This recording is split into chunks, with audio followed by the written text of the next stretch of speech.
நாட்டில் நல்லவங்க ஒருத்தர் 2 பேர் இருக்கிறதுனால தாங்க மழையே பெய்யுது அப்படின்னு சொல்கிறது உண்டு. நல்லார் ஒருவர் உளரேல் அவர் பொருட்டு எல்லாருக்கும் பெய்யும் மழை. சில சமயம் ரொம்ப பேர் திடீர்னு நல்லவங்களாகிடுவாங்க போல இருக்கு. அதனால தான் விடாமல் பேய் மழையாக கொட்டி தீர்த்துடுது. எல்லாரும் நல்லவங்களாகிட்டா உலகமே தாங்காது போல இருக்க. அப்பப்போ ஒருத்தர் 2 பேர் நல்லவங்களாகணும். அப்போ தான் சீராக மழை பெய்யும். மாதத்துக்கு 3 பேர் நல்லவங்களானா மாதம் மும்மாரி பொழியும். இதெல்லாம் வேடிக்கை பேச்சு. இப்போ இதெல்லாம் ஒரு பக்கம் இருக்கட்டும். இப்போ விஷயத்துக்கு வருவோம். ஒரு கும்பலில் நல்லவன் யார் அப்படிங்கிறத எப்படி கண்டுபிடிக்கிறது? இதுக்கு ஒரு வேடிக்கை கதை உண்டு. என்னுடைய நண்பர் ஒருத்தருக்கு அவங்க பாட்டியம்மா சொன்ன கதையும் அது. அது என்ன கதைன்னா, ஒரு ஊரில் ஒரு சமயம் பலமான மழை பெய்ய ஆரம்பிச்சுட்டு தான். இடி மின்னல் ரொம்ப கடுமையாக இருந்திருக்குது. ஆரம்பித்த மழை வர வர கடுமையாக ஆகிட்டு இருக்குதே தவிர நிற்கிற பாடாக தெரியல. ஊர் ஜனங்கள்லாம் பார்த்தாங்க. இதுக்கு மேலேயும் வீட்டுக்குள்ளே இருந்தால் ஆபத்துங்கிறத புரிஞ்சுக்கிட்டாங்க. ஏன்னா வீடெல்லாம் இடிஞ்சி விழுந்துருமோங்கிற பயம். உடனே எல்லாரும் புறப்பட்டு ஊருக்கு பொதுவாக இருந்த ஒரு மண்டபத்தில் போய் தங்கிக்கிட்டாங்க. மின்னல் கடுமையாக இருந்தது. இடி எந்த நேரத்துலையும் விழலாம்ங்கிற நிலைமை. எப்போ விழலாம்னு பார்த்துக்கிட்டு இருக்குது. அந்த மண்டபத்தில் இருந்த ஜனங்கள் மனசுக்குள்ளே ஒரு பயம். நம்ம கூட்டத்தில் யாராவது ஒரு கெட்டவன் பாவம் பண்ணவன் இருந்தால் கூட இடி இந்த மண்டபத்தில் விழுந்துரும். அது எல்லாருக்கும் ஆபத்து அப்படின்னு நினச்சாங்க. சரி, இதுக்கு என்ன பண்ணலாம் அப்படின்னு யோசனை பண்ணாங்க. அந்த கூட்டத்தில் ஒரு பெரியவர் இருந்தார். அவர் ஒரு யோசனை சொன்னார். இதை பாருங்கள், அதுக்கு ஒரு வழி இருக்குது. அதோ எதிர்த்தாப்புல கொஞ்சம் தூரத்தில் ஒரு உயரமாக மரம் ஒன்று இருக்குது பாருங்கள். பொதுவாக இடி சுலபமாக விழறது அது மாதிரி உயரமான மரத்தில் தான்.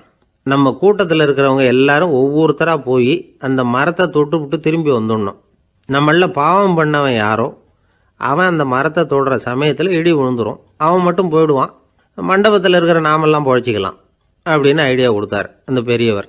இது நல்ல யோசனையாக பட்டது. எல்லாரும் ஒத்துக்கிட்டாங்க. ஒவ்வொருத்தராக போய் அந்த மரத்தை தொட்டு விட்டு திரும்பி வந்தாங்க. இடி எதுவும் விழலை. இன்னமும் பாவம் பண்ண ஆசாமி அதை போய் தொடலை போல இருக்கு அப்படின்னு நினச்சிக்கிட்டாங்க. ஒவ்வொருத்தராக போகிறாங்க. எல்லாரும் போய் தொட்டு விட்டு வந்தாச்சு. இன்னும் ஒரே ஒரு ஆசாமி தான் பாக்கி. கடைசியாக இருந்த அந்த ஆள் பயந்துட்டான். இது வரைக்கும் இடி விழலைன்னா இப்போ என்ன அர்த்தம்? இப்போ நாம தான் பாக்கி, நாம தான் தப்பு பண்ண ஆள் போல இருக்குது அப்படின்னு நினச்சிட்டான். அதனால் துணிச்சலாக போய் தொடுறதுக்கு பயந்தான். தயங்கிக்கிட்டே இருந்தான். இருந்தாலும் மற்றவங்கள்லாம் சும்மா இருப்பாங்களா? கட்டாயப்படுத்தி கழுத்தை பிடிச்சி தள்ளாத குறையா அவனை தள்ளி விட்டாங்க. போய் தொட்டுட்டு வாடான்னு. அவன் நடுங்கிட்டே போய் அந்த மரத்தை தொட்டான். அதே வினாடி ஒரு பயங்கரமான மின்னல் இடி விழுந்துட்டுது. எங்கே விழுந்தது தெரியுமா? அந்த ஆள் மேலே இல்லை, மண்டபத்தில் விழுந்தது. மண்டபத்தில் இருந்தவங்க பூரா காலி. அந்த ஒரு ஆள் மட்டும் புழைச்சிக்கிட்டான். இந்த ஒரு ஆளை காப்பாற்றுறதுக்காக தான் இடி மண்டபத்தில் விழாமல் இருந்திருக்குது. இதுதான் கதை. அதனால் நல்லவங்க எப்படியும் தப்பிச்சுக்குவாங்க அப்படிங்கிறது ஒரு நீதி. ஒருத்தன் அப்படி தான் தெருவில் நடந்து போய்கிட்டு இருந்தான். ரொம்ப நல்லவன். எதிரில் ஒருத்தன் சைக்கிளில் வந்துக்கிட்டு இருந்தான். அதில் மோதி இவன் கீழே விழுந்துட்டான். சைக்கிள்காரன் உடனே இறங்கி இவனை தூக்கி விட்டான். இவன் எழுந்திரிச்சு அவனை முறைச்சி பார்த்தான். அப்படி பார்க்காதீங்க சார், நீங்கள் ரொம்ப புண்ணியம் பண்ணியிருக்கீங்க, அதுதான் இப்போ சைக்கிளில் மோதிக்கிட்டீங்க அப்படின்றான். என்ன அப்படி சொல்கிறேன் நான்? இவன் 10 நிமிஷத்துக்கு முன்னாடி நான் லாரி ஓட்டிகிட்டு வந்தேன், அப்போ நீங்கள் எதிரில் வந்திருந்தீங்கன்னா என்ன ஆயிருக்கும் அப்படின்னானா அவன்.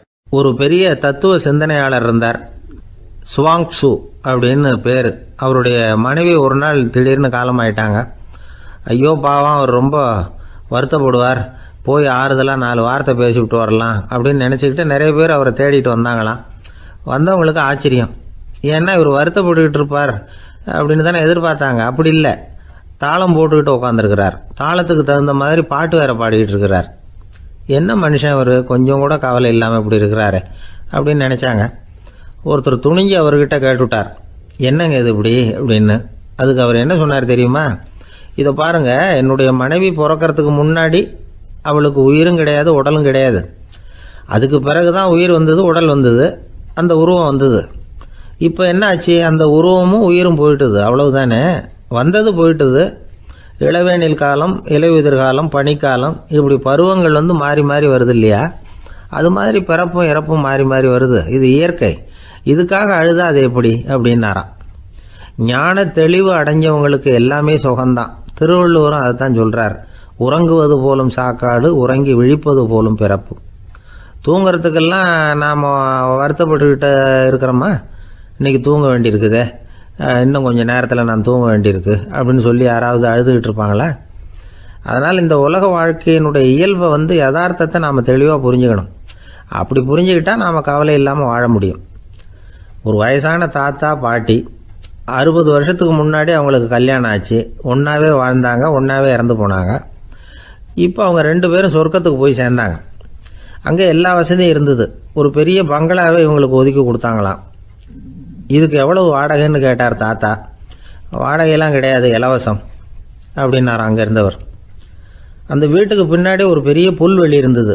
இதில் விளையாட ஏதாவது கட்டணம் உண்டான்னு கேட்டிருக்கார் தாத்தா. அதெல்லாம் ஒன்றும் கிடையாது, பணம்லாம் கட்ட வேண்டியதில்லை அப்படின்னார் அவர். பக்கத்தில் ஹோட்டல் மாதிரி ஒரு பெரிய கட்டடம், உள்ள சாப்பாட்டு மேஜைகள், அது மேலே விதவிதமான பலகாரங்கள். சாப்பாட்டுக்கெல்லாம் எவ்வளவு அப்படின்னு விசாரிச்சாராம் தாத்தா. அதுதான் சொன்னேனே, இங்கே எல்லாமே இலவசம்தான், எது வேணும்னாலும் சாப்பிட்லாம், எவ்வளவு வேணும்னாலும் சாப்பிட்லாம் அப்படின்னாரா. நீங்கள் சொல்கிறீங்க அப்படி, ஆனால் நான் சர்க்கரை சேர்த்துக்கக்கூடாது, உப்பு சேர்த்துக்கக்கூடாது, பாட்டி கையால் எப்பவும் பத்திய சாப்பாடு தான் அப்படின்னாராம் தாத்தா. இதை பாருங்கள், இங்கே உங்களுக்கு அந்த கவலையும் வேண்டியதில்லை. இங்கே நீங்கள் ஸ்வீட்டு சாப்பிட்லாம், காரம் சாப்பிட்லாம், உங்களுக்கு எந்த நோயும் வராது அப்படின்னாராம் அங்கே சொர்க்கத்தில் இருந்தவர். இதை கேட்ட உடனே அந்த தாத்தா பக்கத்தில் நின்ன பாட்டியை பார்த்து கத்தினாராம். அடி பாவி, எல்லாத்தையும் கெடுத்துட்டியே, நீ எனக்கு பத்திய சாப்பாடு போடாமல் கண்டதை திங்க விட்டுருந்தா 10 வருஷத்துக்கு முன்னாடியே நான் இங்கே சேர்ந்துருப்பேனே அப்படின்னாராம். ஒரு காட்டில் ஒரு முனிவர் இருந்தார். ஒரு நாள் அவரை தேடிட்டு 4 பேர் வந்தாங்க. சுவாமி, எங்களுக்கு ரொம்ப நாளாக ஒரு சந்தேகம்னாங்க. என்னன்னு கேட்டார். இந்த உலகத்தில் எவ்வளவோ காரியங்கள் நடக்குது, எது நியாயம் எது அநியாயம் அப்படின்னு புரிஞ்சிக்க முடியலன்னாங்க. அது யாராலையும் புரிஞ்சிக்க முடியாதுன்னார் முனிவர். வந்தவங்களுக்கு ஆச்சரியமாக போச்சு, ஒரு மாதிரியாக பார்த்தாங்க. இதை முனிவர் கவனிச்சார். சரி புறப்படுங்க என்னோடன்னார். எங்கன்னு கேட்டாங்க. இப்போ உங்கள் 4 பேரையும் ஒரு புஷ்பக விமானத்தில் அழைச்சிட்டு போகிறேன். இந்த உலகத்தில் சர்வசாதாரணமாக நடக்கக்கூடிய ஒரு காட்சியை உங்களுக்கு காட்ட போகிறேன். நீங்கள் பார்க்க போகிற அந்த காட்சி நியாயமா அநியாயமா அப்படிங்கிறத என்கிட்ட சொல்லணும். நீங்கள் சரியான பதில் சொன்னால் புஷ்பக விமானத்தில் தொடர்ந்து பிரயாணம் பண்ணலாம். தவறான பதில் சொன்னால் இந்த புஷ்பக விமானம் உங்களை கீழே தள்ளி விட்டுரும் அப்படின்னார். 4 பேருக்கும் பயந்தான். இருந்தாலும் முனிவர் கூப்பிடுறாரு அப்படின்னு சொல்லி புறப்பட்டாங்க. அவங்க எல்லாரும் புறப்பட்டு ஒரு காட்டு வழியாக போய்கிட்டு இருக்கிறாங்க புஷ்பக விமானத்தில். அங்கே நடக்கிற ஒரு காட்சியை காட்டுறார் முனிவர். அதோ அங்கே பாருங்கன்னார். அந்த விமானத்தில் இருந்தபடியே எல்லாரும் கீழே குனிஞ்சு பார்க்குறாங்க. அங்கே ஒரு தாய் புலி அப்போ தான் குட்டி போட்டிருக்கு. குட்டிகளை ஈன்ற உடனே பசிக்கு இறை தேடி அந்த பக்கமாக வருது. அதே நேரம் ஒரு தாய் மான், அதுவும் அப்போ தான் குட்டி போட்டிருக்கு. அதுவும் இதே மாதிரி குட்டிகளை ஈன்ற உடனே பசிக்கு இறை தேடி அந்த பக்கமாக வருது. இப்போ அந்த புலி அந்த மானை அடித்து போட்டுவிடுது. அதுவும் சாப்பிடுது, குட்டிகளுக்கும் கொடுக்குது. இப்போ அந்த புலிக்குட்டிகள் முகத்தில் மகிழ்ச்சி, தாயை இழந்த அந்த மான் குட்டிகள் முகத்தில் துக்கம். இப்போ அந்த முனிவர் 4 பேர்கிட்டையும் கேட்குறார், நீங்கள் இங்கே பார்த்தீங்களே, இதில் எது நியாயம் எது அநியாயம் ஒவ்வொருத்தராக சொல்லுங்கள். உங்கள் பதில் சரியில்லைன்னா இந்த விமானம் உங்களை கீழே தள்ளி விட்டுரும், சொல்லுங்கள் பார்க்கலாம்னார். முதல்ல ஒருத்தன் சொன்னான், அந்த புலி செஞ்சது சரிதாங்க, அது பசிக்கு அதுதான் ஆகாரம், தன்னுடைய பசிக்கு தானே இறை தேடிக்கிட்டுது, அதில் என்ன தப்பு, அவ்வளவுதான், அதனால் புலி செஞ்சது நியாயம்தான் அப்படின்னா. அவ்வளவுதான், அந்த விமானம் அவனை அப்படியே கீழே தள்ளி விட்டுட்டுது. அதனால் அவன் கொடுத்த பதில் சரியில்லை அப்படிங்கிறது புரிஞ்சு போச்சு. இப்போ 2வது ஆள் சொன்னான், புலி செஞ்சது பாவம், அந்த தாய்மான் என்ன தப்பு பண்ணிச்சு, இப்போ அந்த குட்டிகளுக்கு யார் ஆதரவு, அதனால் புலி செஞ்சது அநியாயம் அப்படின்னா. அவ்வளவுதான், அவனையும் கீழே தள்ளி விட்டுடுது அந்த விமானம். இந்த பதிலும் சரியில்லை அப்படின்னு ஆயிட்டுது. இப்போ 3வது ஆள் வந்தான். முதல்ல 2 பேர் கீழே விழுந்ததை பார்த்துக்கிட்டு இருந்தான். அதனால் அவன் சொன்னான், ரெண்டுமே நியாயந்தாங்க, புலி இறை தேடினதும் இயற்கை, அதுக்கு மான் இறையானதும் இயற்கை, அதனால் இதில் ஒன்றும் தப்பு இல்லைன்னா. அவ்வளவுதான், அவனையும் அந்த விமானம் கீழே பிடிச்சி தள்ளி விட்டுது. இப்போ 4வது ஆள் வந்தான். முனிவர் கேட்டார், நீயாவது சொல்லுப்பா, இந்த செயலில் எது நியாயம்னார். அவன் தெளிவாக பதில் சொன்னான். அதாவது என்ன சொன்னான்னா, எனக்கு தெரியல அப்படின்னா. அவனை விமானம் கீழே தள்ளலை, சௌரியமாக அழைச்சிட்டு போட்டுது. இவனும் பிரயாணம் சௌக்கியமாக பண்ணானான். ஆக இதுதான் சரியான பதிலுங்கிறத முனிவர் உணர்த்தினார். இந்த கதையிலிருந்து நாம் புரிஞ்சுக்க வேண்டியது என்னென்னா, இந்த உலகத்தில் எவ்வளவோ காரியங்கள் நடக்குது. அதெல்லாம் ஏன் அப்படி நடக்குதுங்கிறதுக்கு எப்பேற்பட்ட பண்டிதராலும் பதில் சொல்ல முடியாது. தெரியாததை தெரியாதுன்னு ஒத்துக்கிட்டா வாழ்க்கை பிரயாணம் சுகமாக இருக்கும். அதனால் தேவையில்லாத விஷயங்களை புரிஞ்சுக்கிறதுக்கு நேரத்தை செலவு பண்ணிகிட்டு இருக்கக்கூடாது. வாழ்க்கையை குழப்பிக்க கூடாது. வாழ்க்கைக்கு தேவையானது என்னவோ அதை மட்டும் புரிஞ்சுக்கிட்டா போதும். இந்த காலத்து ஆள் ஒருத்தன் ஒரு பெரியவரை தேடி வந்தான். ஐயா, ஒரு சந்தேகம்னா. என்ன உன்னுடைய சந்தேகம்னார். பகுத்தறிவுன்னா என்ன, விதின்னா என்ன அப்படின்னு கேட்டான். இதுக்கு அவர், இப்போ உன்னுடைய வலது காலை தூக்குன்னார். தூக்கினான். சரி, இப்போ உன்னுடைய வலது காலை கீழே இறக்காம உன்னுடைய இடது காலையும் தூக்குன்னார். தூக்கினான். பொத்துன்னு கீழே விழுந்துட்டான். பெரியவர் சொன்னார், உன்னால் ஒரு காலை தூக்க முடிஞ்சுது, அதுதான் பகுத்தறிவு.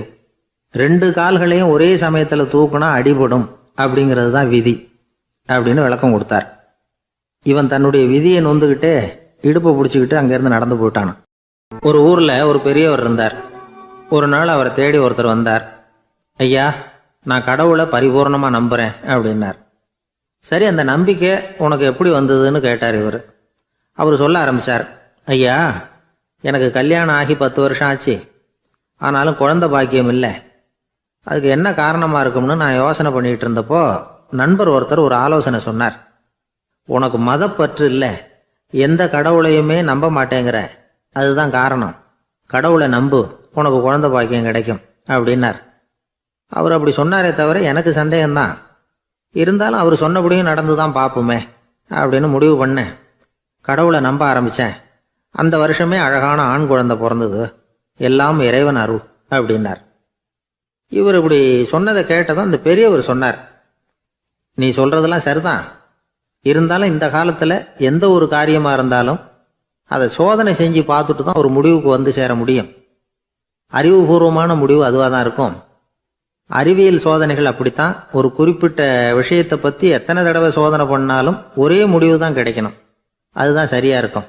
அதனால் இப்போ மறுபடியும் ஒரு சோதனைன்னார். என்ன செய்யணும் அப்படின்னு கேட்டார் இவர். கடவுள்கிட்ட ஒரு பெண் குழந்தை வேணும்னு கேளு. முதல்ல ஆண் குழந்தையை கொடுத்தது மாதிரியே இப்போ ஒரு பெண் குழந்தையையும் கொடுக்குறாரா பார்க்கலாம் அப்படின்னார். சரின்னு சொல்லி இவர் அதே மாதிரி முயற்சி பண்ணினார். அதுக்கப்புறம் அவர் இந்த பெரியவர்கிட்ட வரவே இல்லை. கொஞ்ச காலம் கழித்து இவரே அவரை தேடிக்கிட்டு போய் கதவை தட்டினார். அவர் கதவை திறந்தார். என்ன ஆச்சு, கடவுள் கண் திறந்தாரா அப்படின்னு கேட்டார். அவர், அந்த சமாச்சாரம்லாம் நமக்கு வேணாம் சார். முதல் தடவை அது ஏதோ தற்செயலாக ஏற்பட்ட ஒரு சாதகம். இப்போ நீங்கள் 2வது தடவை சொன்ன பிறகு தினமும் கடவுளை வேண்டிக்கிட்டு தான் இருக்கிறேன், ஒன்றும் நடக்கலை அப்படின்னார் ரொம்ப விரக்தியாக. ஒரே ஒரு தோல்வியில் உங்கள் நம்பிக்கையெல்லாம் பறந்து போயிடுது பார்த்தீங்களா அப்படின்னார் அந்த பெரியவர். எல்லாம் நல்ல விதமாக நடக்கிற வரைக்கும் நம்பிக்கை, எதிர்பார்த்தது தோல்வியில் முடிஞ்சுட்டுதுன்னா அவநம்பிக்கை. மற்றவர்கள் பேரில் வைக்கிற நம்பிக்கை எந்த நேரத்திலையும் விவகாரமாகி விடக்கூடிய சாத்தியம் உண்டு. நாம் நம்பிக்கை வைக்க வேண்டியது நம்மகிட்ட தான். நமக்குள்ளே இருக்கிறார் கடவுள். எனவே நம்ம பேரில் நாம் வைக்கிற நம்பிக்கை தான் உண்மையான கடவுள் பக்தி. நிபந்தனையற்ற நம்பிக்கையாக அது இருக்கணும்.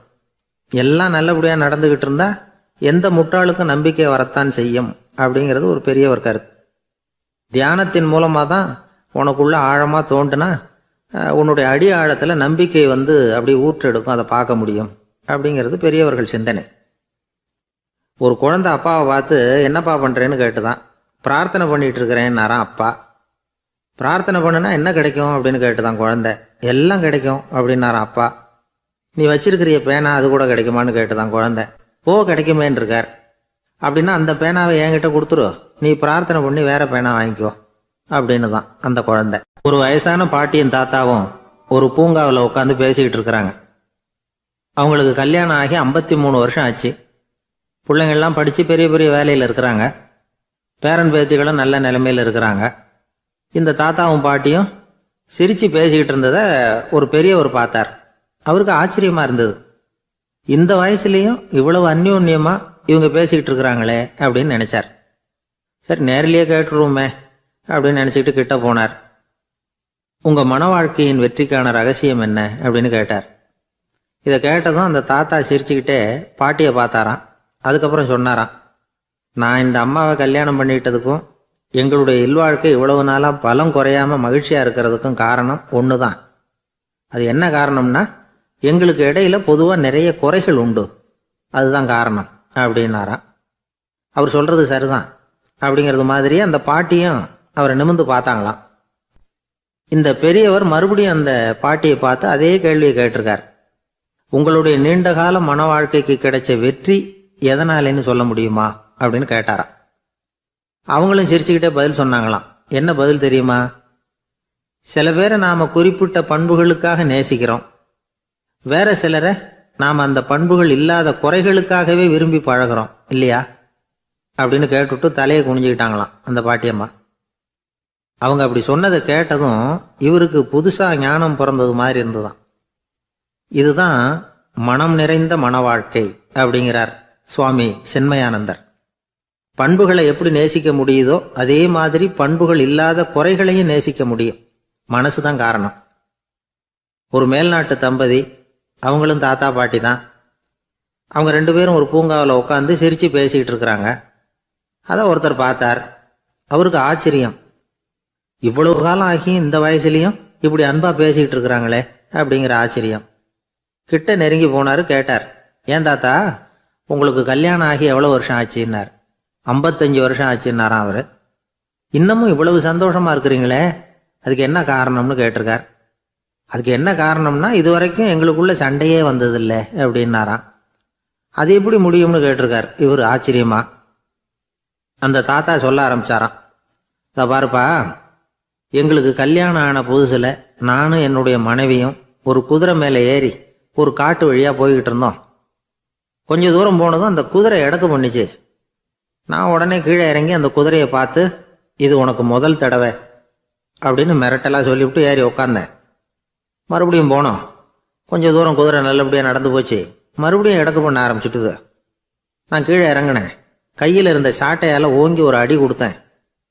இது உனக்கு 2வது தடவை அப்படின்னு சொல்லிவிட்டு ஏறி உக்காந்தேன். மறுபடியும் குதிரை கொஞ்சம் தூரம் நல்ல விதமாக நடந்து போச்சு. அப்புறமும் எடக்கு பண்ண ஆரம்பிச்சுட்டுது. அந்த சமயத்தில் ஒரு ஆற்று பாலத்தை கடந்து போய்கிட்டு இருக்கிறோம். நான் கீழே இறங்கினேன். என்னுடைய மனைவியையும் கீழே இறங்க சொன்னேன். அந்த குதிரையை பிடிச்சி அப்படியே ஆற்றுல தள்ளி விட்டுட்டேன். தள்ளி விட்டுட்டு, இது உனக்கு கடைசி தடவை அப்படின்னு சொன்னேன். அதை பார்த்ததும் என் மனைவி பதறி போயிட்டாங்க. போய், ஐயோ பாவம், என்ன இப்படி பண்ணிவிட்டீங்க, உங்களுக்கு மனசில் கொஞ்சம் கூட இறக்கமே இல்லையா அப்படின்னாங்க. நான் மெதுவா இவங்க பக்கம் திரும்பி, இது உனக்கு முதல் தடவை அப்படின்னேன்.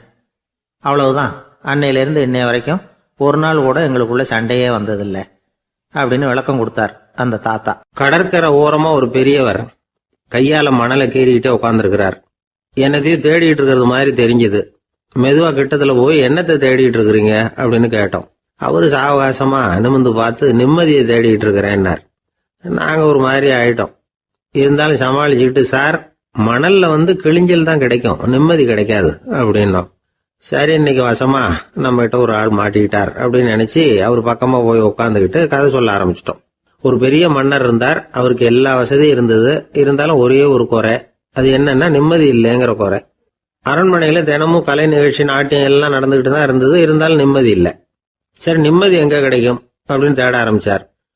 உடனே அதுக்கான முயற்சிகள்ல தீவிரமா இறங்கினார். நாட்டில் உள்ள தத்துவ மேதைகளை எல்லாம் கூப்பிட்டுட்டு வர சொன்னார். எல்லாரும் சேர்ந்தாங்க. அவங்கள பார்த்து, நிம்மதி எங்க இருக்குது அப்படின்னு விசாரிச்சார். அவங்களுக்கு அது தெரிஞ்சா ஏன் இப்படி ராஜா முன்னாடி நின்றுட்டு இருக்க போறாங்க? ராஜாவோட கேள்விக்கு ஒவ்வொருத்தரும் ஒவ்வொரு மாதிரி விளக்கம் கொடுக்க ஆரம்பிச்சிட்டாங்க.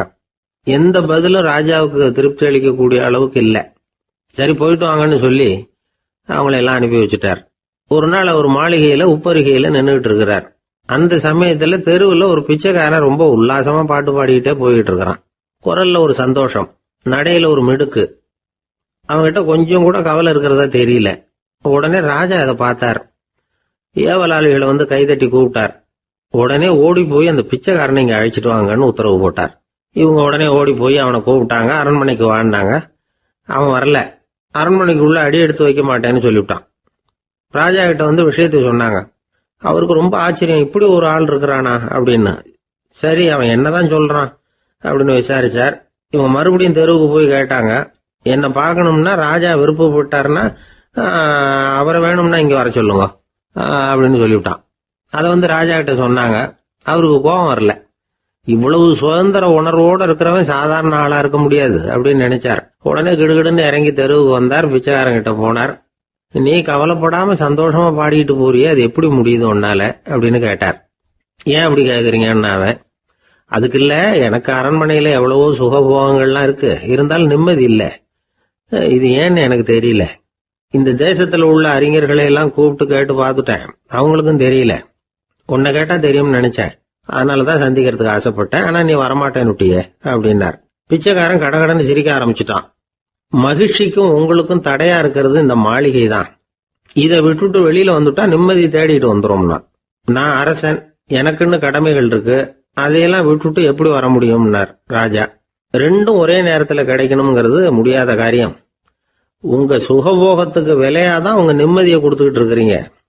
என்ன பாருங்க, என்கிட்ட எதுவும் இல்ல, அதனால எதுவும் போயிடுமோங்கிற பயமும் இல்ல, நிம்மதியா இருக்கிறேன் அப்படின்னா அவன். ராஜா உடனே சந்தோஷப்பட்டு தன்னுடைய மேலங்கியை எடுத்து அவனுக்கு பரிசா கொடுத்தாராம். அவன் சிரிச்சுக்கிட்டே அதை வாங்க மாட்டேன்னு விட்டானான். இதை நீங்க எனக்கு கொடுக்கறதுனால எந்த பயனும் இல்ல, அதே நேரத்துல அதை வாங்கிட்டேன்னா அடுத்த வினாடியிலிருந்து அதை எப்படி காப்பாத்துறதுங்கிற கவலை எனக்கு வந்து சேர்ந்துரும், அப்புறம் தூக்கம் வராது, நிம்மதி போயிடும் அப்படின்னானா. சொல்லிவிட்டு அவன் பாட்டுக்கு சந்தோஷமா பாடிட்டே போயிட்டான். நிம்மதி எங்க இருக்குங்கிறதையும் ராஜா தெரிஞ்சுக்கிட்டார். அந்த இடத்துக்கு தன்னால போக முடியாதுங்கிறதையும் அவர் புரிஞ்சுக்கிட்டார். இப்படி இந்த கதைய அந்த கடற்கரையில மணலை கீறிக்கிட்டே உட்கார்ந்துருந்தார அந்த பெரியவர்கிட்ட சொல்லி முடிச்சோம். அவர் முகத்துல ஒரு தெளிவு தெரிஞ்சது. எங்களை நிமிர்ந்து பார்த்தார். ரொம்ப நன்றிங்க, இப்ப எனக்கு தெரிஞ்சு போச்சு, நிம்மதி வேணும்னா அதுக்கு என்ன பண்ணணும்னு இப்ப நல்லா புரிஞ்சுக்கிட்டேன் அப்படின்னார். என்ன புரிஞ்சுக்கிட்டீங்கன்னு கேட்டோம். இனிமே இந்த பக்கம் வந்தா உங்க கண்ணுல படாத இடமா பார்த்து உட்காரணும்னு புரிஞ்சுக்கிட்டேன் அப்படின்னார். ஒரு ஊர்ல ஒரு ஆள் இருந்தான், தையல் கடை வச்சிருந்தான். அவங்கிட்ட ஒருத்தன் ஒரு சட்டை துணி எடுத்து கொடுத்து தைக்க சொல்லியிருந்தான். வர்ற சனிக்கிழமை வா, வந்து வாங்கிட்டு போ அப்படின்னு அவன் சொல்லியிருந்தான். அதே மாதிரி இவன் வந்தான். அவன் தச்சு வச்சிருந்த சட்டையை கொடுத்தான். இவன் வாங்கி அங்கேயே போட்டு பார்த்தான். கை நீளம் ஒண்ணுக்கு ஒண்ணு வித்தியாசமா இருந்தது. வலது கை இடது பக்கத்தை விட நீளம் குறைச்சலா இருந்தது. அவன் முணுமுணுக்க ஆரம்பிச்சுட்டான், என்ன இது இப்படி தைச்சுட்டியேன்னு. இதுக்கு அவன் சொன்னான், ஐயோ இதுக்காகவா சங்கடப்படுறீங்க, வலது கையை மட்டும் கொஞ்சம் உள்ள இழுத்தாப்புல வச்சுக்கிட்டீங்கன்னா சரியா போகுது, மற்றபடி அந்த சட்டையில உள்ள கலை அம்சத்தை கவனிங்க, எவ்வளவு அற்புதமா தைச்சிருக்கேன் பாருங்க, ஒரு சின்ன குறைய இப்படி எல்லாம் பொருட்படுத்த வேண்டியதில்லை, நான் சொன்னது மாதிரி கையை கொஞ்சம் உள்ள இழுத்தது மாதிரி வச்சுக்கிட்டு நடந்து போங்க, ஜோரா இருக்கும் அப்படின்னா. அவனும் யோசிச்சு பார்த்தான். சரியான யோசனையா தான் தோணுச்சு.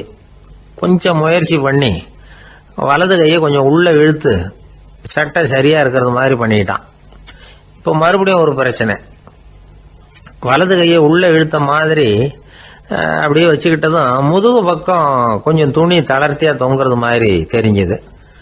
என்ன இது, முதுகு பக்கம் துணி குவிஞ்சுட்டுதே, தொங்குதே அப்படின்னா மறுபடியும், அடடா இதுக்காகவா கவலைப்படுறீங்க, உடம்ப அதுக்கு தகுந்த மாதிரி கொஞ்சம் வளைச்சிக்கிட்டா சரியா போடுது, இதுக்காக அந்த அழகான தையலை பிரிச்சு அதுல உள்ள கலை அம்சத்தை கெடுக்கிறதுக்கு என் மனசு இடம் தரல, எவ்வளவுக்கு தளர்த்தியா இருக்கோ அவ்வளவுக்கு கொஞ்சம் உடம்ப வளைச்சி அப்படி குனிஞ்சது மாதிரி போங்க போதும் அப்படின்னா. அதுவும் நல்ல யோசனையா தான் பட்டுது இவனுக்கு. சரின்னு சொல்லிவிட்டு புறப்பட்டான். தெருவில் இறங்கினான். கையை கொஞ்சம் உள்ள இழுத்தான், உடம்ப கொஞ்சம் முன்னால வளைச்சான், சட்டைக்கு தகுந்த மாதிரி உடம்ப பண்ணிட்டான், மெதுவா நடந்து போறான். இப்போ எதிரில் இன்னொருத்தன் வரான். இவனை பாக்குறான், இவன் போட்டிருக்கிற சட்டையை பாக்குறான், ஆஹா அற்புதம்ங்கிறான். சும்மா சொல்லக்கூடாது, ரொம்ப நல்லா இருக்கு, நிச்சயமா இது இந்த ஊர் மேல தெருவில் இருக்கிற ஒருத்தன் இருக்கானே அவன் தைச்சதா தான் இருக்கணும் அப்படின்னா. இதை கேட்டதான் அவனுக்கு ஆச்சரியம். எப்படி அவ்வளவு கரெக்டா கண்டுபிடிச்சிங்க அப்படின்னு கேட்டிருக்கான். இதுக்கு அந்த வழிபோக்கன்னு சொன்னானா, அவன் ரொம்ப கெட்டிக்காரன், உங்களை மாதிரி உடம்பும் கையும் வளைஞ்சு போன ஒரு ஆசாமிக்கு அவனை தவிர வேற யாராலேயும் இவ்வளவு பொருத்தமான ஒரு சட்டையை தைக்க முடியாது அப்படின்னானா. பாருங்க, அவனுக்காக இவன் அனுசரிக்க போய் இவனோட நிலைமை எப்படி ஆயிடுது பாருங்க. இதே மாதிரிதான் சில சடங்குகளும் சம்பிரதாயங்களும் நம்மளை கோமாளி ஆக்கி விட்டுரும். எதுவா இருந்தாலும் அதுல அறிவுபூர்வமான அணுகுமுறை அவசியம். ஒரு நர்ஸ் அவசரமா ஓடி டாக்டர் கிட்ட சொல்லிச்சான், டாக்டர் ஒரு தப்பு நடந்து போச்சு, 10ஆம் நம்பர் பெட்ல இருக்கிற பேஷண்ட்டுக்கு காலில் ஆபரேஷன் பண்றதுக்கு பதிலாக கையில் ஆபரேஷன் பண்ணி விட்டீங்க, கை ஆபரேஷன் பண்ணிக்க வேண்டிய ஆள் 7ஆம் நம்பர் பெட்ல இருக்கார் அப்படின்னு தான். அதுக்கு இவர் பதட்டப்படாமல் சொன்னாராம், பரவாயில்ல, இவரை தூக்கி 7ஆம் நம்பர் பெட்டில் போட்டுரு அப்படின்னாராம். தான் மட்டும் வாழ்ந்தா போதும் அப்படின்னு நினைக்கிறவங்க உண்டு. தானும் வாழணும், அடுத்தவங்களும் வாழணும் அப்படின்னு நினைக்கிறவங்களும் உண்டு. முதல்ல சொன்ன வகையை சேர்ந்த மனிதர்கள் எப்படி தெரியுமா? எப்படியாவது தான் மட்டும் வாழ்ந்தால் போதுங்கிற நினைப்பு தான் எப்பவும் அவங்களுக்கு இருக்கும். தங்களுடைய வளர்ச்சிக்கு எது தடையா இருந்தாலும் சரி, யார் தடையா இருந்தாலும் சரி, அதை அழிச்சுட்டு தான் மறுவேலை பார்ப்பாங்க. அவங்கெல்லாம் பாவ காரியங்களுக்கு தயங்குறதே இல்லை. அப்படிப்பட்ட வாழ்க்கை அவங்களுக்கே இடைஞ்சல அமைஞ்சு விடுறது உண்டு. அதை விளக்கறதுக்கு ஒரு கதையும் உண்டு. ஒரு ஊர்ல அப்படிப்பட்ட ஆள் ஒருத்தன் இருந்திருக்கான். நிறைய பாவங்களை செஞ்சவன். அதன் காரணமா நரகப்படுகொழியில விழுந்துட்டான். நரகப்படுகொழிங்கிறது ஒரு பெரிய கிணறு மாதிரி. ஏற்கனவே பாவம் செஞ்சவங்க நிறைய பேர் அதில் விழுந்து கிடக்குறாங்க. உள்ள ஏகப்பட்ட சத்தம், எல்லாம் அந்த பாவாத்மாக்கள் போடுற சத்தம். இப்போ விழுந்தானே, இவனும் சத்தம் போட்டான். இவன் போடுற சத்தம் கொஞ்சம் அதிகமாக கேட்டுது. இந்த கிணத்துக்கு பக்கத்துல புத்தர் உட்கார்ந்துருக்கிறார். அவர் காதுல இவன் போடுற சத்தம் விழுந்தது. உடனே அந்த கிணத்தடிக்கு போனார். குனிஞ்சு பார்த்தார். சாமி, என்னை காப்பாத்துங்க அப்படின்னு கத்தனா இவன். புத்தர் அவனை கொஞ்சம் கவனிச்சு பார்த்தார். மனித சமுதாயத்துக்கு அவன் என்னென்ன கெடுதல் பண்ணியிருக்கிறாங்கிற விவரம்லாம் அவர் மனக்கண்ணில் தெரிஞ்சது. அவருக்கு எல்லாம் புரிஞ்சு போச்சு. இருந்தாலும் அவனை காப்பாத்துறதுக்கு ஏதாவது வழி உண்டா அப்படின்னு யோசிச்சார். அவன் தன்னுடைய வாழ்நாளில் ஏதாவது நல்லது செஞ்சிருக்கானா அப்படின்னு பார்த்தார். ஒரே ஒரு சமயம் அவன் தன்னுடைய காலடியில மிதிபட இருந்த சிலந்தியை மிதிக்காமல் தாண்டி போயிருக்கிறான். இந்த ஒரு காரியத்துக்காக அவனை கரையேற்ற முடியுமா அப்படின்னு நினைச்சார். அவ்வளவுதான். உடனே அவர் கையில ஒரு சிலந்தி வந்து உட்காந்துதான். அதுகிட்ட இருந்து நூல் இழை வெளிவர ஆரம்பிச்சது. அந்த நூல் இழை கிணற்று ஆழம் வரைக்கும் அப்படியே நீண்டுகிட்டே போச்சான். புத்தர் பார்த்தார். இந்த நூலை பிடிச்சிக்கிட்டு மேலே ஏறி வா அப்படின்னார். என்னங்க சொல்றீங்க, இந்த சிலந்தி நூல் என்ன தாங்குமான்னு கத்தனான். எல்லாம் தாங்கும், அதை பிடிச்சிக்கிட்டு ஏறி வா அப்படின்னார். சந்தேகத்தோடவே அவன் அந்த நூல் இழைய பிடிச்சி இழுத்து பார்த்தா ரொம்ப வலுவா இருந்தது. அவனுக்கு ஆச்சரியம். அதை பிடிச்சிக்கிட்டே மெதுவா மேலே ஏறி வர ஆரம்பிச்சுட்டான். பாதி தூரம் ஏறி வந்திருப்பான். அப்போ அவன் காலுக்கு கீழே ஏதோ சத்தம். என்னன்னு குனிஞ்சு பார்க்கறான். கீழே கிடந்தவங்க சில பேரும் அந்த நூலை பிடிச்சி மேலே வந்துகிட்டு இருக்கிறாங்க. இவனுக்கு கோபம் வந்துட்டுது. தன்னுடைய இடுப்புல வச்சிருந்த கத்தியை எடுத்து தன்னுடைய காலுக்கு கீழே நூல் இழையை அப்படியே வெட்டி விட்டுட்டான். இனிமே நாம மட்டும்தான் மேலே ஏறி வந்துடணும் அப்படின்னு நினைச்சுக்கிட்டான். ஆனா நடந்தது என்ன தெரியுமா? மொத்த நூல் இழையும் அப்படியே அருந்து கீழே விழுந்துட்டுது. அவனும் பொத்துன்னு கீழே விழுந்துட்டான். மறுபடியும் கத்த ஆரம்பிச்சுட்டான். ஏற்கனவே அவன் செஞ்சிருந்த ஒரு சிறு கருணை அந்த நூல் இழைக்கு உறுதியை கொடுத்தது. இப்போ அவன் செஞ்ச பாவம் அந்த நூல் இழைய வலுவிழக்க செஞ்சுட்டுது. அடுத்தவங்களும் வாழணுங்கிற எண்ணம் அவனுக்கு இருந்திருந்தா இப்போ அவனும் கரையேறி வந்திருப்பான், மற்றவங்களும் சௌக்கியமா வந்து சேர்ந்திருப்பாங்க. அதனால நாமும் வாழணும், அடுத்தவங்களும் வாழணும் அப்படின்னு நினைக்கிறவன் வாழ்க்கையில சீக்கிரம் முன்னுக்கு வந்துடுவான். ஒருத்தன் ஒரு டாக்டர் கிட்ட போனான். மருந்து வாங்கினான். வாங்கி கொண்டாந்து பேசாம வச்சுட்டான், சாப்பிடல. அப்புறம் எதுக்காகப்பா போய் அவர்கிட்ட மருந்து வாங்கினேன் அப்படின்னு கேட்டாங்க. டாக்டர் வாழணும் இல்லையா, அதனாலதான் அப்படின்னா. அவர் கொடுத்த மருந்து நீ ஏன் சாப்பிடல அப்புறம் அப்படின்னு கேட்டாங்க. நான் வாழணும் இல்லையா, அதுக்காக தான் அப்படின்னா. ஒரு ஊர்ல ஒரு ஆள் இருந்தான். அவன் ஒரு நாள் கோயிலுக்கு போனான். கடவுள்கிட்ட வேண்டிக்கிட்டான், எனக்கு ஒரு 1,00,000 ரூபா நீ கொடுத்தா நான் உன் சன்னதியில் ஒரு தேங்காய் உடைக்கிறேன் அப்படின்னு வேண்டிக்கிட்டான். கடவுள் பார்த்தார். உடனே அவன் கண் முன்னாடி தோன்றினார். இந்தா நீ கேட்ட 1,00,000 ரூபாய் அப்படின்னு சொல்லி அவன் கையில் பணத்தை கொடுத்துட்டு மறைஞ்சிட்டார். இவனால் நம்பவே முடியல. இவ்வளவு சுலபமாக கிடைக்கும்னு தெரிஞ்சிருந்தா அனாவசியமாக ஒரு தேங்காய் உடைக்கிறேன்னு வேண்டியிருக்க வேண்டியது இல்லையே அப்படின்னு நினச்சான். இருந்தாலும் வேண்டுதலை நிறைவேற்ற வேண்டியது கடமை. அதுக்காக என்ன பண்ணால், பக்கத்தில் ஒரு கடைக்கு போனான். ஒரு தேங்காயை கையில் எடுத்தான். இது என்ன விலைன்னு கேட்டான். 5 ரூபான்னார் கடையில் இருந்தவர். அதிகமாக இருக்குதே விலைன்னா. அப்படின்னா ஒன்று செய்யுங்க, அடுத்த ஊருக்கு போங்க, அங்கே தென்னந்தோப்பு அதிகம், அதனால் அங்கே இதை விட குறைஞ்ச விலைக்கு கிடைக்கும் அப்படின்னார். சரின்னு அடுத்த ஊருக்கு கிளம்புனான். அங்கே போய் விசாரித்தான். ஒரு தேங்காய் 3 ரூபாய் விலைன்னாங்க. இதுவும் அதிகமாக தெரியுதேன்னா. அப்படின்னா ஒன்று செய்ய, அதுவும் அந்த ஆற்று ஓரமாக ஒரு தென்னை மரம் இருக்கு பார், அதில் நீயே ஏறி பறிச்சுக்கோ, ஒரு தேங்காய்க்கு 1 ரூபா கொடுத்தா போதும் அப்படின்னார் அந்த தோப்புக்கு சொந்தக்காரரு. இவனுக்கு மரம் ஏற தெரியாது. இருந்தாலும் ஆசை யாரை விட்டுது, விலை சல்லிசாக இருக்குதே. ஆற்று ஓரம் போனால் தட்டு தடுமாறி அந்த மரத்தில் ஏறினா. அந்த தென்னை மரம் வளைஞ்சி ஆற்று பக்கம் போய் அப்புறம் நிமிர்ந்து இருந்தது. அதாவது மரத்தின் உச்சி சரியாக ஆற்றுக்கு நடுவில் இருந்தது. ஆற்றுல வெள்ளம் கரை புரண்டு ஓடிக்கிட்டு இருக்கு. இவன் கடவுள் கொடுத்த 1,00,000 ரூபாயை மடியில் வச்சு இறுக்கி கட்டிக்கிட்டான். உச்சிக்கு போய் காய் பறிக்கிற சமயத்தில் காற்றும் மழையும் பலமாக கலந்து அடிக்க ஆரம்பிச்சுட்டுது. கால் வழுக்கி விட்டுட்டுது. இவன் சடார்னு ஒரு தென்னை மட்டையை பிடிச்சிக்கிட்டு தொங்க ஆரம்பிச்சிட்டான். கீழே பயங்கரமான வெள்ளம். மடியில் 1,00,000 ரூபா பணம். என்ன செய்யறதுன்னு தவிக்கிறான். இந்த சமயம் கரையில் ஒரு யானை பாகன் யானையை குளிப்பாட்டிக்கிட்டு இருக்கிறான். அது அவன் கண்ணில் பட்டுது. ஐயா ஒரு உதவின்னு கத்துனான். அவன் என்ன செய்யணும்னு கேட்டான். உன் யானையை மெதுவாக இங்கே அழைச்சிட்டு வா, எனக்கு நேராக கீழே நிறுத்து, என் காலை பிடிச்சி மெதுவாக கீழே இறக்கி விட்டுரு, என் மடியில் இருக்கிற பணத்தில் உனக்கு 10,000 ரூபா தரேன் அப்படின்னா. அவன் பார்த்தான். காலை கையை பிடிச்சா கூட எவனும் இந்த காலத்தில் 10 ரூபாய்க்கு மேலே தரமாட்டேங்கிறான். இவன் காலை பிடிச்சா 10,000 தர்றேங்கிறான் அப்படின்னு யோசனை பண்ணான். உடனே யானையை கொண்டுட்டு போனான். அவனுக்கு நேராக கீழே நிறுத்தினான். அவன் காலை பிடிச்சான். அவ்வளவுதான். அந்த நேரம் பார்த்து யானை மெதுவாக நடந்து அப்பால் போட்டுது. இப்போ யானை பாகன் அவன் காலை கெட்டியாக பிடிச்சிக்கிட்டு தொங்குறான். பரிதாபமாக மேலே பார்க்குறான். அவன் மட்டையை பிடிச்சிக்கிட்டு தொங்குறான். இப்போ யானை பாகன் சொல்கிறான், தம்பி மட்டையை விட்டுறாத, கெட்டியாக பிடிச்சிக்கோ, நான் உனக்கு 10,000 ரூபா தரேன், இதோ மடியில் தான் வச்சுருக்கேன்னா. மேலே தொங்குறவனுக்கு இந்த நிலைமையிலேயும் ஒரு சந்தோஷம், மேற்கொண்டு ஒரு 10,000 ரூபா நமக்கு கிடைக்கும் போல இருக்கே அப்படின்னு. இந்த சமயத்தில் ஒருத்தன் ஒட்டகத்தை ஓட்டிகிட்டு வந்தான் அந்த பக்கமாக குளிப்பாட்டுறதுக்கு. யானை பாகம் பார்த்துட்டான். ஐயா ஒட்டகக்காரரே, அதை இங்கே கொண்டுட்டு வா, எங்கள் காலை பிடிச்சி பத்திரமா இறக்கி விடு, நாங்கள் பணம் கொடுக்குறோம்னா. அவனும் பணத்துக்கு ஆசைப்பட்டு வந்தான். அவன் காலை பிடிக்கிற சமயம் ஒட்டகமும் நழுவி போட்டுது. இப்போ 3 பேருமே வரிசையாக தொங்குறாங்க. ஒட்டகக்காரன் கத்துறான், தம்பி மட்டையை விட்டுறாத, கெட்டியாக பிடிச்சிக்கோ, நான் என் மடியில் இருக்கிற 5,000 உனக்கு தந்துடுறேன்னா. மேலே தொங்குறவனுக்கு இன்னமும் சந்தோஷம், இவனும் பணம் தர்றேங்கிறான் அப்படின்னா இன்றைக்கி நமக்கு மொத்த பண வரவு எவ்வளவு அப்படின்னு ஒவ்வொன்றா கூட்டி பார்க்க ஆரம்பித்தான். மனக்கணக்கு சரியாக வரல. அதனால் அப்படியே விரலை விட்டு எண்ண ஆரம்பித்தான். அவ்வளவுதான். மட்டையை விட்டுட்டு கை நழுவி வந்துட்டுது. 3 பேரும் பொத்துன்னு ஆற்றுல விழுந்தாங்க. படாத பாடுபட்டு தட்டு தடுமாறி கரைக்கு வந்து சேர்ந்தாங்க. 3 பேர் மடியில் இருந்த பணமும் ஆற்றோட போட்டுது. பேராசை பெருநஷ்டம் அப்படின்னு ஒரு பழமொழி இருக்குல்ல, அதை விளக்கறதுக்காக சொல்லப்பட்ட கதை இது. இந்த காலத்தில் ஒருத்தர் ஒரு நீச்சல் குளத்தில் நீச்சல் அடிச்சுக்கிட்டு இருக்கிறார்.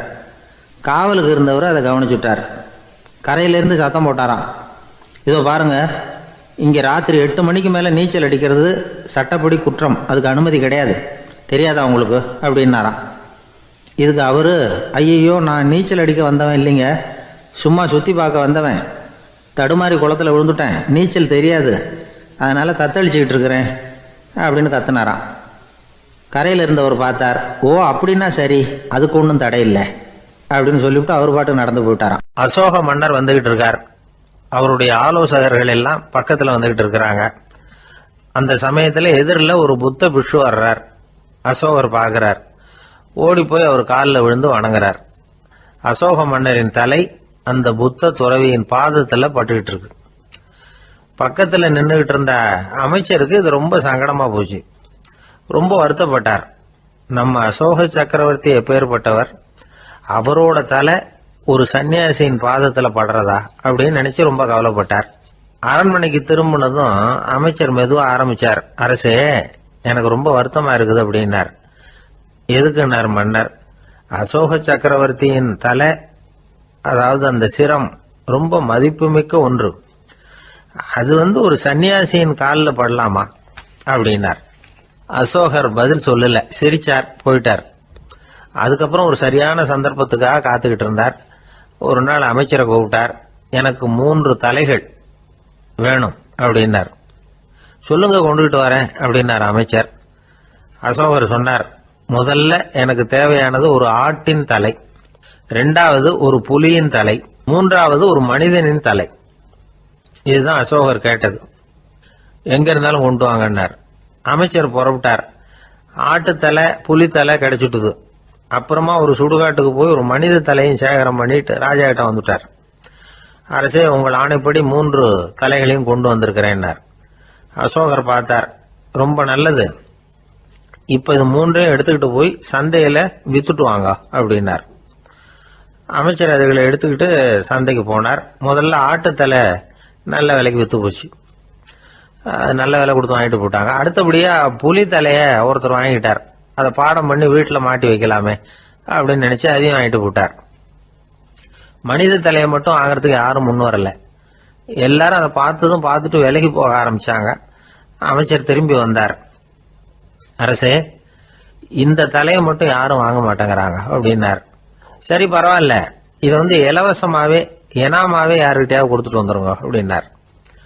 அமைச்சர் மறுபடியும் சந்தைக்கு போனார். இதை இலவசமா தரேன், இதை வாங்கிக்கோங்க அப்படின்னார். அப்பவும் அதை யாரும் வாங்கிக்கிறதுக்கு தயாரா இல்லை. மறுபடியும் திரும்பி வந்து மன்னர்கிட்ட விவரத்தை சொன்னார். இப்போ மன்னர் சொல்றார், அமைச்சரே, உயிர் இருக்கிற வரைக்கும் தான் இந்த தலைக்கு மதிப்பு. ஜீவன் போனதுக்கு அப்புறம் அதோட மதிப்பும் போயிடுது. அதனால மதிப்பு இருக்கும் பொழுதே பெரியவர்கள் பாதம் பணிந்து அந்த புனிதத்தை பெற்றுக்கொள்ளணும் அப்படின்னார்.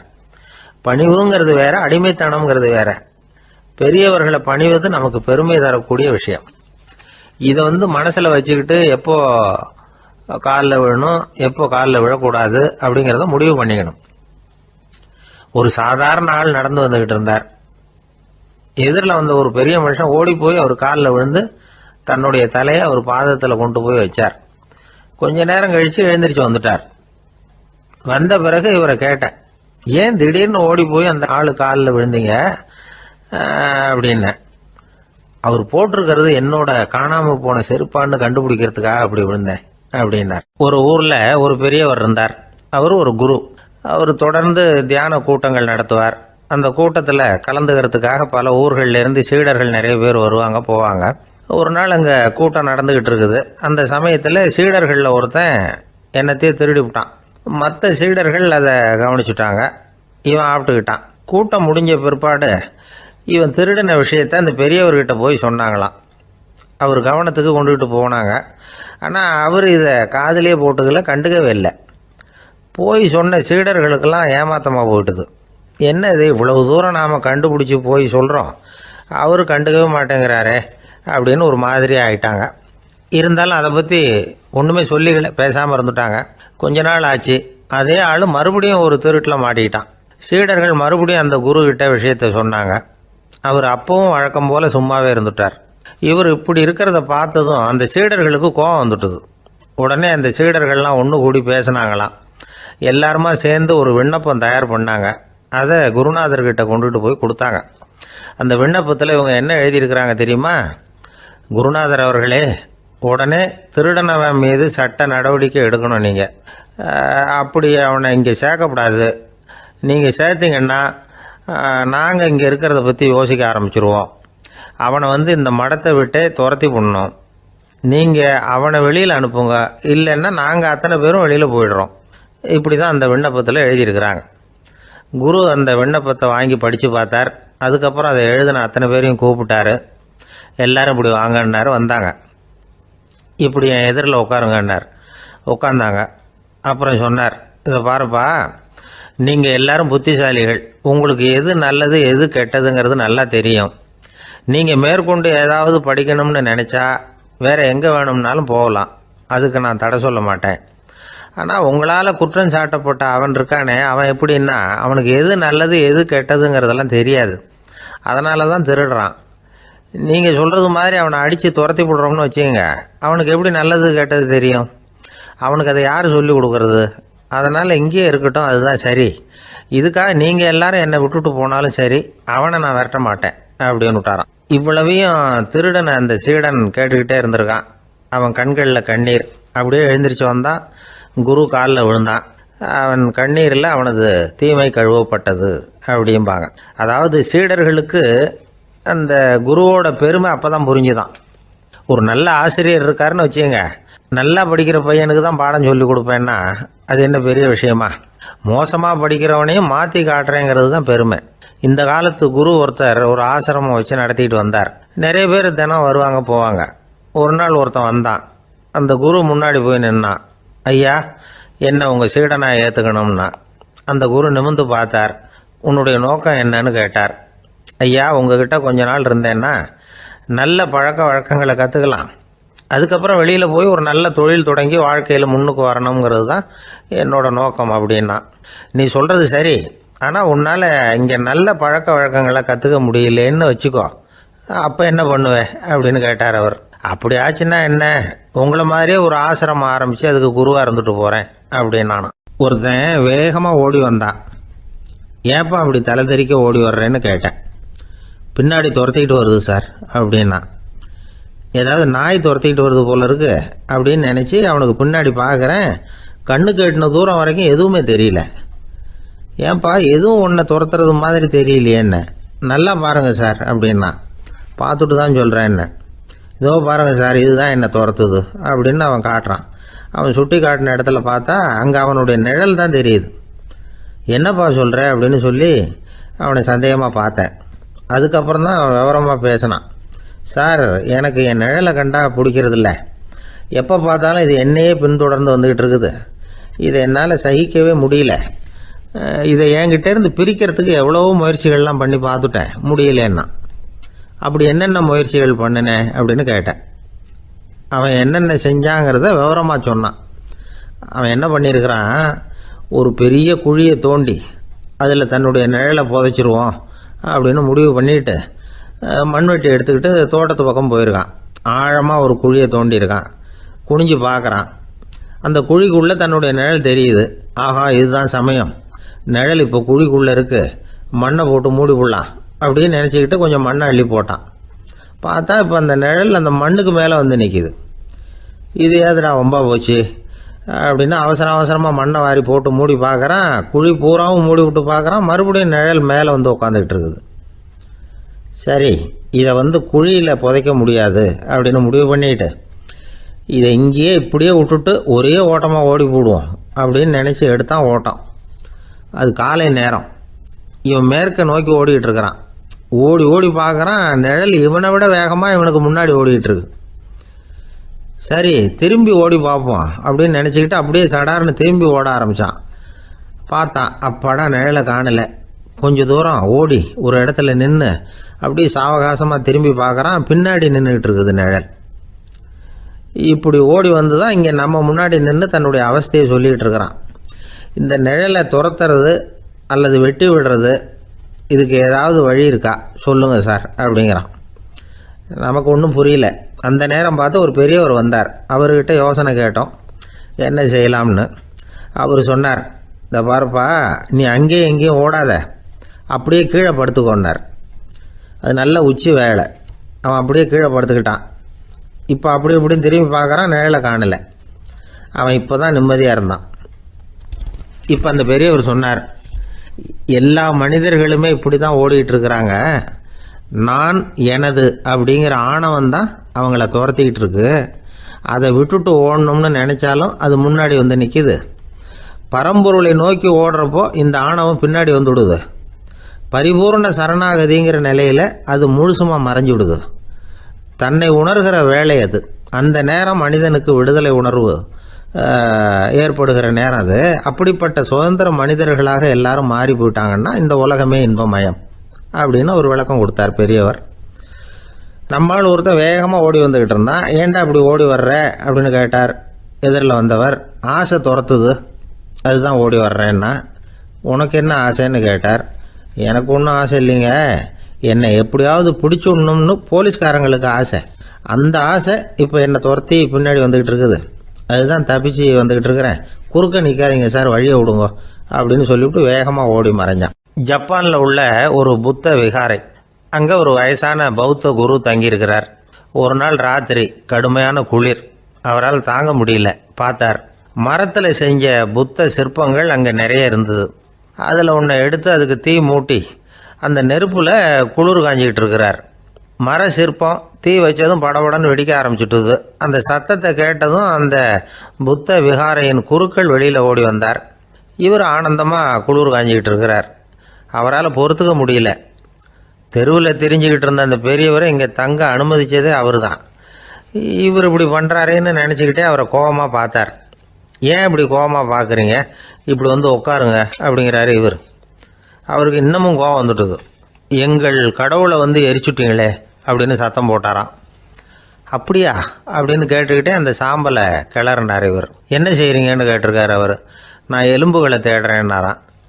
நீங்கள் ஒரு பைத்தியம், இது ஒரு மர சிற்பம், இதில் எலும்புகள் கிடையாது அப்படின்னாராம். அவருக்கு கோபம் வந்துட்டுது. உடனே வெளியில் போங்கன்னு கத்தியிருக்கார். வெளியில் தள்ளி கதவையும் சாத்தி விட்டாராம். மறுநாள் காலையில் கதவை திறந்து பார்த்தா அந்த வயசான பெரியவர் ஒரு மைல்கல் மேலே சில காட்டு பூக்களை வச்சு புத்தம் சரணம் கச்சாமின்னு சொல்லிக்கிட்டே இருக்கிறார். இவருக்கு சந்தேகமாக போட்டுது. கிட்ட போனார். என்ன செஞ்சுக்கிட்டு இருக்கீங்கன்னு கேட்டார். இது என்னுடைய காலை நேர பிரார்த்தனைனாராம். நிஜமாகவே நீங்கள் ஒரு பைத்தியமாக தான் இருக்கணும், ஏன்னா அது ஒரு மைல்கல் அப்படின்னாராம். இப்போ அந்த பெரியவர் சொன்னாராம், நீங்கள் ஒரு மரத்தை புத்தராக நினைக்கும் பொழுது நான் ஏன் ஒரு மைல்கல்ல புத்தராக நினைக்கக்கூடாது? நான் புத்தரை எரிக்கலாம், ஏன்னா அவரை நான் நேசிக்கிறேன். அந்த சிற்பம் மரத்தால் ஆனதுங்கிறது எனக்கு தெரியும். நான் ஒரு மைல்கல்லை தொழலாம், ஏன்னா அது எனது பூக்களை தாங்குது. நான் இந்த மைல்கல்லுக்குள்ளே மறைஞ்சிருக்கிற புத்தரை பார்க்குறேன். யாராவது ஒரு சிற்பி இதை சிலையாக்கினாதான் நீங்கள் புத்தரை பார்க்க முடியும். அன்னைக்கு ரொம்ப குளிராக இருந்தது. நான் எனக்குள்ளே இருக்கிற புத்தரையும் பாதுகாக்கணும். உள்ளே இருக்கிற புத்தரை காப்பாற்றுறதுக்காக வெளியில் உள்ள புத்தரை எரிக்கலாம், அதில் ஒன்றும் தப்பு இல்லை. அது அவருடைய போதனையிலேயே இருக்குது. உனக்குள் ஜோதியாக இரு அப்படிங்கிறது அவருடைய போதனை. என்னுடைய புத்தர் குளிரில் நடுங்கிட்டு இருந்தார். அந்த மர சிற்பங்கள் வெயில் மழையில் உணர்ச்சி இல்லாமல் இருந்தது, அதனால் அப்படி பண்ணினேன். ஆனால் நீங்கள் என்ன பண்ணீங்க? நான் ஒரு மர புத்தரை எரிச்சதுக்காக உயிருள்ள புத்தரை வெளியில் தள்ளி கதவை சாத்தினீங்க அப்படின்னாராம் அந்த பெரியவர். உண்மையான பக்திங்கிறது இதுதான். அதாவது உனக்குள் ஜோதியாக இரு அப்படின்னு புத்தர் சொன்னார் இல்லையா, அது மாதிரி தனக்குள் ஜோதியாக இருக்கிற இந்த காலத்து ஆசாமிகள் நிறைய பேர் உண்டு. எப்பவும் போதையிலேயே இருக்கிறவங்க. ஒரு நாள் நடு ராத்திரி ஒரு மது கடையில் ஒரு ஆள் அங்குள்ள சிப்பந்திகள் கிட்ட கேட்டுக்கிட்டு இருக்கிறான். மறுபடியும் இந்த கடை எப்போ திறப்பாங்கன்னு கேட்டானா. நாளைக்கு காலையில் 8 மணிக்கு திறப்பாங்க அப்படின்னு நானும் அங்கே இருந்த ஆள். அவன் திருப்பி திருப்பி அதையே கேட்டுக்கிட்டு இருக்கான். இவனுக்கு பதில் சொல்லி சொல்லி அழுத்து போச்சு. அதான் சொல்கிறேன் ஐயா, நாளைக்கு காலையில் வா அப்படின்னாங்களாம். அதுக்கு இவன், நான் வர்றதுக்காக கேட்கலையா, நேத்திக்கு வந்தவன் உள்ளேயே மாட்டிக்கிட்டேன், வெளியில் போகிறதுக்காக கேட்டேன் அப்படின்னானான். ஒரு ஏரி ஓரமாக 2 பசங்க நடந்து போய்கிட்டு இருக்கிறாங்க. அதில் ஒருத்தன் பணக்கார வீட்டு பையன், இன்னொருத்தன் ஏழை. இவங்க 2 பேரும் போய்கிட்டு இருக்கிறாங்க. வழியில் ஒரு இடத்துல ஒரு ஜோடி செருப்பு இவங்க கண்ணில் படுது. ஒரு விவசாயி அந்த செருப்பை அங்கே விட்டுட்டு பக்கத்தில் இருந்த ஏரியில் கை காலை கழுவிட்டு இருக்கிறார். உடனே அந்த பணக்கார பையனுக்கு ஒரு ஐடியா. அவன் சொன்னானா, டேய், இப்போ ஒரு வேடிக்கை செய்யலாம். அந்த செருப்பு 2ஐயும் தூக்கி எட்டத்தில் வீசி எறிஞ்சிருவோம். அந்த ஆள் பார்த்துட்டு செருப்பை தேடி அல்லாடுவான், அங்கேயும் இங்கேயும் ஓடுவான், திருன்னு முழிப்பான். அதை பார்த்து நாம் ரசிக்கலாம், நல்ல தமாஷா இருக்கும் அப்படின்ட்டுருக்கான். இப்படி சொல்லிவிட்டு அந்த செருப்புகளை தூக்கிறதுக்கு போனானா. கொஞ்சம் பொறு அப்படின்னானா அந்த ஏழை பையன். ஏன்னு கேட்டிருக்கான் அவன். இப்போ அந்த ஏழை பையன் சொன்னானா, நீ சொல்கிறது ஒன்றும் வேடிக்கை கிடையாது. உன்னோட செருப்பு தொலைஞ்சா உன் அப்பா உடனே உனக்கு வேறு செருப்பு வாங்கி கொடுத்துருவார். ஆனால் அந்த ஆளுக்கு இந்த செருப்பு தொலைஞ்சதுன்னா வேறு புதுசாக வாங்கிறதுக்கு வாயையும் வயத்தையும் கட்டி பணத்தை சேர்க்க வேண்டியிருக்கும். அதனால் நான் ஒரு வேடிக்கை சொல்கிறேன், அது மாதிரி செய், அது இன்னமும் தமாஷா இருக்கும் அப்படின்னானா. எப்படி அது சொல்லுன்றிருக்கான் அவன். செருப்பு 2ம் அது இருக்கிற இடத்துலையே இருக்கட்டும். உன் சட்டப்பையிலிருந்து ஒரே ஒரு ரூபா நாணயத்தை எடு. அதை அந்த செருப்பு மேலே அதோட குதிகால் பகுதியில் வச்சுட்டு நாம் 2 பேரும் அந்த மரத்துக்கு பின்னாடி ஓடி போய் மறைஞ்சு நின்றுக்குவோம். அப்புறம் பாரு வேடிக்கையே அப்படின்னா. அதே மாதிரி ரூபா காசு செருப்பு மேலே வச்சுட்டு இவங்க 2 பேரும் மறைஞ்சு நின்றுக்கிட்டாங்க. கொஞ்ச நேரத்தில் அந்த விவசாயி வந்தார். காலில் உள்ள மண்ணை தட்டிவிட்டு செருப்பை மாட்டுறதுக்காக போனார். அங்கேருந்து காசு கண்ணில் போட்டுவிட்டுது. அவருக்கு ஆச்சரியமாக போச்சு. அதை கையில் எடுத்து பார்க்குறார். 4 பக்கமும் திரும்பி திரும்பி பார்க்குறார், யார் இதை வச்சுருப்பான்னு. கடைசியில் ஆகாயத்தை பார்க்குறார். ஆண்டவா, இது உன்னோட கருணை தான். நீ தான் யாரோ புண்ணியவான் மனசில் தர்மம் பண்ணுற எண்ணத்தை உண்டாக்கி இருக்கிற. அந்த புண்ணியவான் நல்லா இருக்கணும் அப்படின்னு வாழ்த்தி அந்த காசை கண்ணில் ஒத்திக்கிட்டாரான். மறைஞ்சிருந்து பார்த்துக்கிட்டு இருந்த ஏழை பையன் இப்படி சொன்னான், பாத்தியா, உன்னை புண்ணியவான்னு வாழ்த்திக்கிட்டு போகிறார் அந்த ஆள். அவருக்கும் சந்தோஷம், அதை பார்த்து நமக்கும் சந்தோஷம். உனக்கு ரூபாங்கிறது ஒரு பெரிய விஷயம் இல்லை, ஆனால் அதனால் நமக்கு கிடைச்சிருக்கிற மகிழ்ச்சி ரொம்ப உயர்வானது அப்படின்னு நானும். வேடிக்கையும் கிண்டலும் இது மாதிரி அடுத்தவங்களுக்கு இடைஞ்சலாக இல்லாமல் இருக்கணும் அப்படிங்கிறார் கலைவாணர். ஆனால் பாருங்கள், அவருக்கே இடைஞ்சலாக வர்ற விஷயங்களை கூட அவர் வேடிக்கையாக தான் எடுத்துக்கிட்டாராம். ஒரு தடவை ஒருத்தர் கலைவாணர்கிட்ட வந்து, ஐயா என் குழந்தை செத்து போச்சு அப்படின்னு சொல்லி அழுதாராம். உடனே இவர் அவருக்கு 100 ரூபா பணத்தை கொடுத்து, இந்தாங்க அடக்கம் செய்யுங்க அப்படின்னு சொல்லி அனுப்பி வச்சாராம். 1 வருஷம் கழிச்சு மறுபடியும் அதே ஆள் வந்திருக்கார். இவர் மறந்துருப்பாருங்கிற நினைப்புல, அண்ணே என் குழந்தை இறந்து போச்சுண்ணே அப்படின்னாராம். இவர் மறுபடியும் 100 ரூபா கொடுத்து ஆறுதல் சொல்லி அனுப்பி வச்சாராம். 7-8 மாசம் கழிச்சு மறுபடியும் அதே ஆள் வந்திருக்கார். அவர் வாயை திறக்கிறதுக்கு முன்னாடியே இவர் 100 ரூபாய் அவர் கையில வச்சு, போன 2 தடவை தான் குழந்தை செத்து போச்சு, இந்த தடவையாவது அதை சாகாம காப்பாத்தி விடு அப்படின்னு சொல்லி அனுப்பி வச்சாராம். அதுக்கப்புறம் அந்த ஆள் வர்றதே இல்லையா. எனக்கு தெரிஞ்ச ஒருத்தர் இருக்கார். அவர் ஒரு பெரிய காவல்துறை அதிகாரி, ரொம்ப கண்டிப்பானவர். அவரை கண்டாவே எல்லாரும் பயப்படுவாங்க. அப்படிப்பட்டவர் வீட்டுக்கு போனால் அப்படியே அடியோட மாறிடுவார். அங்கே போய் பார்த்தீங்கன்னா குழந்தைகளோட குழந்தையா அவர் விளையாடிக்கிட்டு இருப்பார். அலுவலக சமயத்தில் பார்த்தீங்கன்னா குதிரை முதுகில் அவர் உட்காந்துருப்பார். வீட்டில் பார்த்தீங்கன்னா அவர் முதுகில் குழந்தை உட்காந்துருக்கும். அவர் குதிரை மாதிரி போயிட்டு இருப்பார். இது எப்படிங்க முடியுது உங்களால் அப்படின்னு கேட்டாங்க. அது ஒன்றும் இல்லை, இங்கே வீட்டுக்கு வந்த உடனே என்னோட மனசை தனியாக எடுத்து வச்சிருவேன் அப்படின்னார். அது என்னங்க உங்கள் சட்டப்பயிலியாக இருக்குது மனசு, அது தனியாக எடுத்து வைக்கிறதுக்கு அப்படின்னு கேட்டாங்க. அப்படி இல்லைங்க, இது ஒரு பயிற்சி, மனப்பயிற்சி, அவ்வளவுதான் அப்படின்னார். இப்படி சமயம் பார்த்து மனசை தனியாக வச்சுவிட தெரிஞ்சவங்க வாழ்க்கையில் எப்பவும் உற்சாகமாக இருப்பாங்க அப்படிங்கிறது பெரியவங்க கருத்து. ஒரு டாக்டர் ஆஸ்பத்திரியில் இருக்கிற வரைக்கும் டாக்டராக இருக்கலாம். அவர் மனைவிகிட்டையும் அவர் டாக்டராக இருக்க வேண்டிய அவசியம் இல்லை. ஒரு வக்கீல் வந்து கோர்ட்டில் இருக்கிற வரைக்கும் வக்கீலாக இருக்கலாம். வீட்டுக்கு வந்ததுக்கு அப்புறமும் வக்கீலாக இருக்க வேண்டிய அவசியம் கிடையாது. வீட்டில் வந்து குழந்தைகள்கிட்ட விளையாடும் பொழுதும் அதுகள்கிட்ட ஃபீஸு கேட்டுக்கிட்டு இருக்கக்கூடாது. நாம் எப்படி இருக்கணும்னு பெரியவங்க சொல்கிறாங்கன்னா, மனசோட சேரக்கூடாதான். அப்படி சேராமல் வாழ்க்கையை கவனிக்கணுமா. மனசை அப்படியே தனியாக எடுத்து பக்கத்தில் வச்சுடணும். அப்படின்னா அதை அப்படியே தூக்கி எறிஞ்சுடு அப்படின்னு அர்த்தம் இல்லை. ஏன்னா மனசுங்கிறது நமக்கு உபயோகப்படக்கூடிய ஒன்று தான். எப்போ எப்போ அது தேவையோ அப்பப்போ எடுத்து உபயோகப்படுத்திக்கணும். தேவைப்படுறப்போ எடுத்து கண்ணாடியை மாட்டிக்கிறோம்ல, படிக்கும் பொழுது கண்ணாடி தேவைப்படுது, எடுத்து மாட்டிக்கிறோம் இல்லையா. அது மாதிரி கணக்கு போடுறதுக்கு மனசு தேவை. கடைக்கு போய் ஒரு பொருள் வாங்குகிறோம், காசு கொடுக்குறோம், மீதி சில்லறை சரியாக இருக்கா அப்படின்னு எண்ணி பார்த்து வாங்க வேண்டியிருக்கு. அந்த சமயத்தில் மனசை எடுத்து தனியாக வச்சுட்டேன் அப்படின்னு சொல்லிட்டு இருக்கக்கூடாது. பரீட்சைக்கு படிக்க வேண்டியிருக்குது, படித்ததையெல்லாம் அப்படியே நினைவில் வச்சுக்க வேண்டியிருக்கு. அந்த சமயத்தில் மனசை தூக்கி எறிஞ்சுட்டேன் சார் அப்படின்னு சொல்லிட்டு இருக்கக்கூடாது. அப்படி சொன்னால் பரீட்சை நம்மளை தூக்கி எறிஞ்சிடும். அதனால் தேவைப்படுறப்போ மனசை உபயோகப்படுத்தணும், தேவையில்லாதப்போ அதை தனியாக ஓய்வு எடுத்துக்க விட்டுடணும். இப்படி நாம் பழக்கப்படுத்திக்கிட்டா வாழ்க்கைங்கிறது நமக்கு புதுசாக தெரியுமா. மனசுக்கும் ஒரு சக்தி கிடைக்கும். எந்திரங்களுக்கு ஓய்வு கொடுக்குற மாதிரி மனசுக்கும் ஓய்வு கொடுக்கணும், இல்லைன்னா அது களைச்சி போயிடும்.